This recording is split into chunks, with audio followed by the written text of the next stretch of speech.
Hello everyone, welcome back to my channel, Dan's Diaries. I thought, you know what, I might upload another video because I thought, this channel very much is in its infancy. So I thought, play around with a few ideas, a few discussion points, see what hits, what doesn't. So yeah, here we are. And as you can tell from probably from the title of the video, this one's about my experience with HSK, which, although not all of you, if anyone watches this, will be familiar with, is the standard, in terms of what it's called in Chinese, Han Shui Ping course. So it identifies your level within the Chinese spectrum of learning, I guess.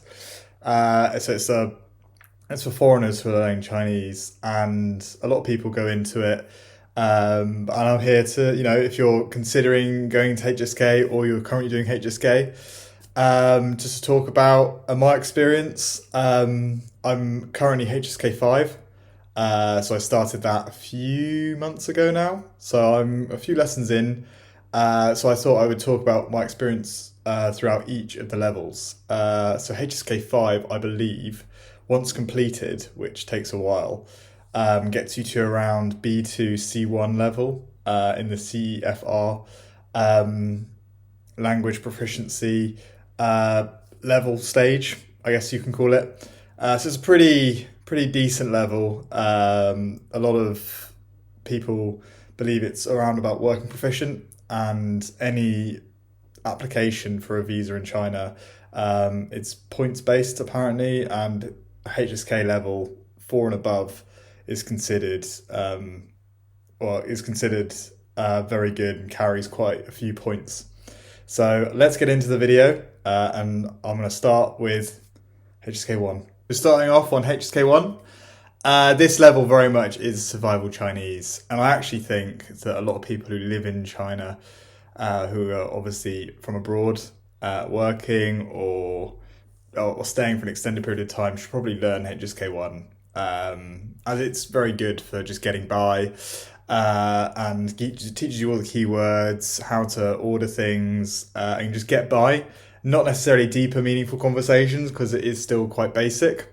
But I do think that if you're going to live over in China, HSK 1 should be at least the level you're aiming for. And you can have some quite, I guess, basic conversations with people as well, and it is very gratifying. And from my experience of HSK 1, I found it the biggest leap in terms of levels, because you're going from nothing to obviously gradually getting into the language, but you're still being thrown into conversation in a language that does not share your alphabet, is tonal, which is a far cry from any westernized language, to my knowledge. And yeah, there are no crossovers in terms of words, pronunciation, and stuff like that. Whereas with obviously a lot of European languages, you don't have the same problem, because especially Latin-based languages, they share a lot. There's a lot of crossover in terms of words and phrases. Now moving on to HSK 2. So HSK 2, like HSK 1, uses pinyin. Obviously you haven't learned all the characters yet, or you still have a very basic foundation in terms of character knowledge. You can recognize certain characters that crop up a lot, but you're still getting very used to the idea of reading Chinese characters. So a lot of the text will have pinyin underneath, and I think it's a very good way of entering a very difficult language to begin with, as it eases you in. And the more you go through the HSK 2 course, the more confident you become with recognizing Chinese characters, more so than I'd say at any point in HSK 1.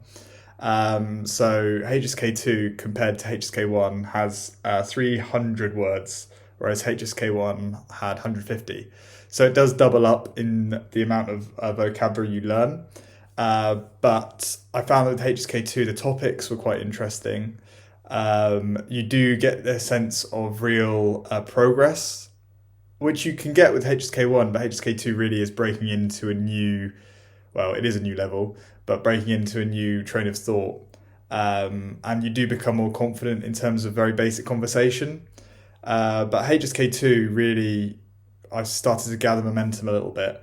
Um, I was in group classes at the time as well when I was studying HSK2. So it was quite helpful in the fact that I was learning with other people of the same level.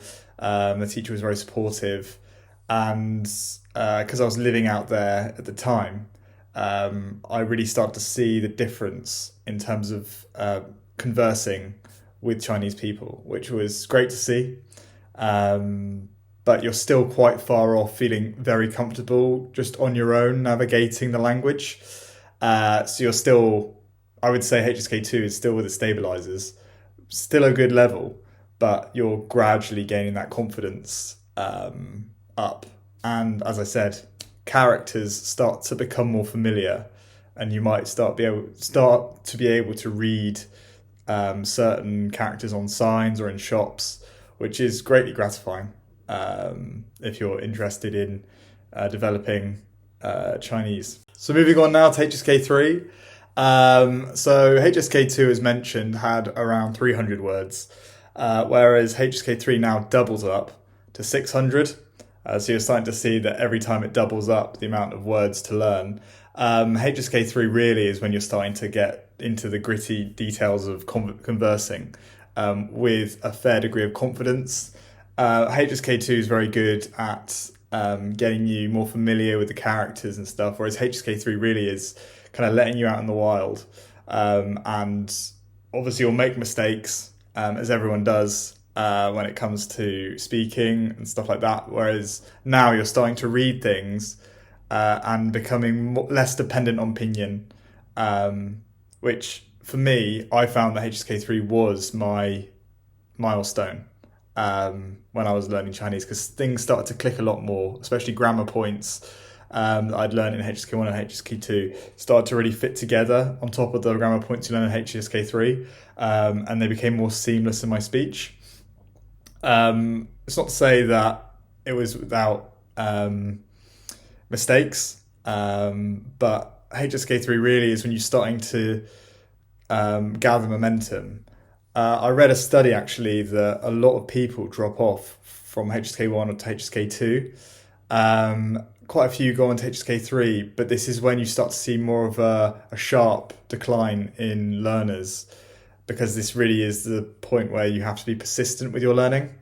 And to get to HSK3 is a great achievement, and well, for me at least, it only spurred me on to improve my Chinese level further. So that was HSK3. So the jump between HSK3 to HSK4 is no joke. It is demoralizing at first, because you've come from learning 600 words in HSK3 to now needing to learn 1,200 words in HSK4. So it incrementally increases each time. And it is a frustrating one, especially to start with HSK4. You are without pinyin at all. And I forgot which level scrapped pinyin.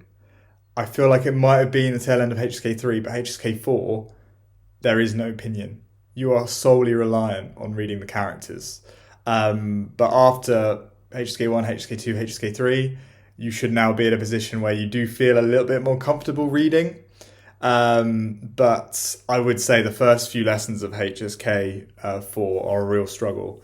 And you just have to power through. I would say do your homework, but I wasn't very good at doing that. So it maybe took me longer than normal to get through that barrier. But with just frequent practice and persistence, you'll start to recognize more and more characters and become more confident in just reading in general. Especially in speaking as well, you go from daily conversations to more nuanced topics. So you start to discuss more interesting things, people's personalities, stuff like that, how your background influences you today, things like that, like interesting topics anyway, but you're now speaking them in Chinese, which is a great achievement. And that really comes towards the end of HSK4, I would say, onto HSK5. But yeah, HSK4, it feels like a long slog, but you're now feeling more confident. You can express yourself a lot better. You can use different words, synonyms, some idioms even in conversation, which obviously is impressive in any language that you're learning. And yeah, your confidence will just spur on, and that will leads us nicely on to HSK5. So I can't speak about HSK5 too much because I'm only on lesson 3. What I would say is that there is a massive jump from HSK4 to 5. I find, well, my teacher told me that from HSK3 to HSK4, that is a fairly sizable jump. But HSK4 to HSK5 is a lot greater. HSK5 requires you to learn 2,500 words, the most of any of the levels so far. You now have a good grounding of many words. But what I find is when I'm reading texts, what I really appreciate now just how much I understood HSK4, because HSK5, the texts are long and they use a lot of variants of words that you're not quite used to yet. And I found that I'm still in that process, feeling it quite demoralizing, but my teacher gives me credit for obviously persisting. I persisted this far, so I might as well continue on. But yeah, it is a real slog from what I'm experiencing currently, and I can't speak of later stages of HSK5 yet. I'm sure if I get there soon, I'll post another video. So I feel that although HSK is great in terms of knowing where you are within a established framework, outside of that is also just as important. So watching Chinese TV, movies, listening to Chinese speakers on YouTube, conversing with Chinese speakers, whether that's on Preply or Chinese speakers that you can practice with. If you don't know anyone who can speak Chinese, then there are great substitutions for that, such as language learning apps. I use TalkPal. It's not paid ad, by the way. It's just I've used it a lot and it does work. I think I've alluded to it in this video before that it can give me feedback. I can chat to it fairly easily, very convenient, and I do feel like my Chinese speaking has become much better since using it the past couple of months. And that's it. Yeah, that's everything from my experience from HSK1 to now 5. I hope you enjoyed the video. And if you did, feel free to give it a like, leave a comment and subscribe. And I'll catch you in the next one.